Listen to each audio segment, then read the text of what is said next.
The Lord be with you. And with your spirit. A reading from the Holy Gospel according to Luke. Glory to you, O Lord. Jesus said to the crowd, "No one who lights a lamp conceals it with a vessel, or set it under the bed. Rather, he places it on the lampstand, so that those who are enter may see the light. For there is nothing hidden that will not become visible, and nothing secret that will not be known and come to light. Take care then how you hear. To anyone who has more will be given, and from the one who has not, even what he seemed to have will be taken away." The Gospel of the Lord. Praise to you, Lord Jesus Christ. Please be seated. Good morning and welcome to the Minor Basilica, Our Lady of Rosary of Manaoag. The Gospel today is very short but very powerful. I just imagine if the coffee is espresso, onti lang pero matapak. Today we talk about the light. Before we see the Gospel, I really struck with the Gospel acclamation.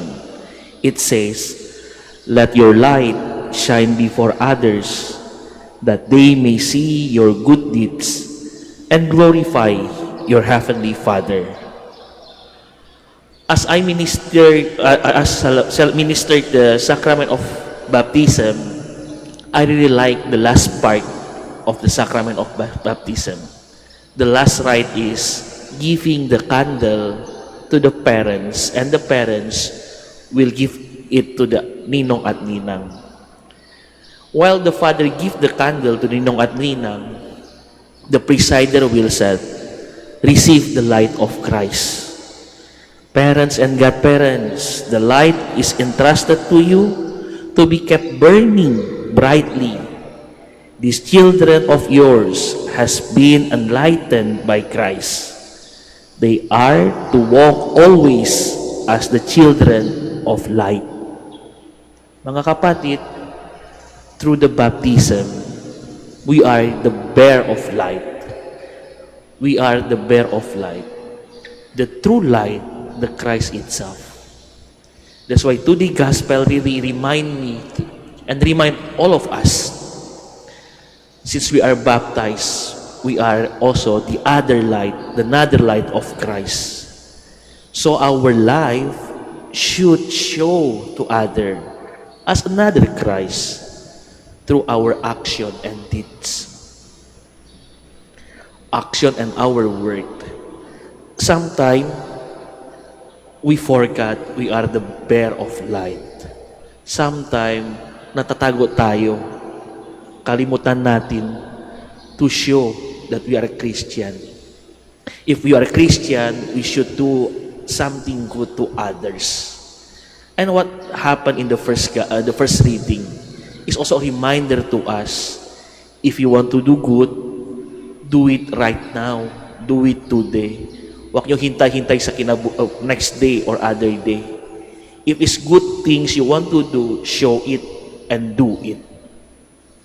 When I read this Gospel and the first reading, I remember how the first Christian or first Catholic people in Indonesia. I'm Indonesian, and I remember this when the Christian or the Catholic start mission in Indonesia, they do through this education and healthcare.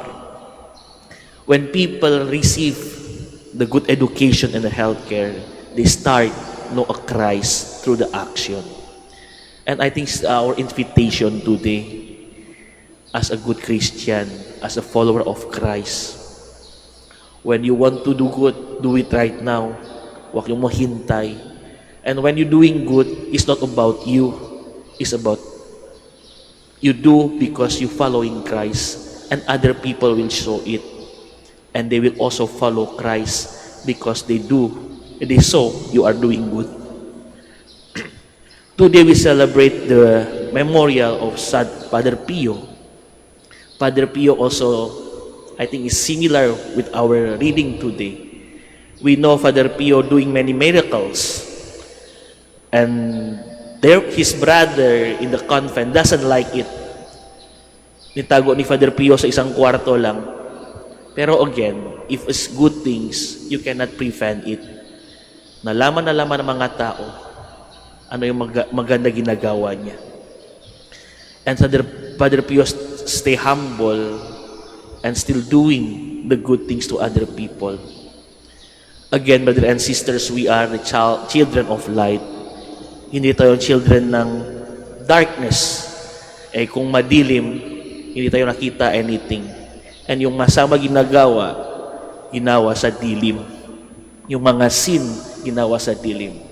Is our invitation today as a follower of Christ to show to other people our good deed so they can follow Christ also.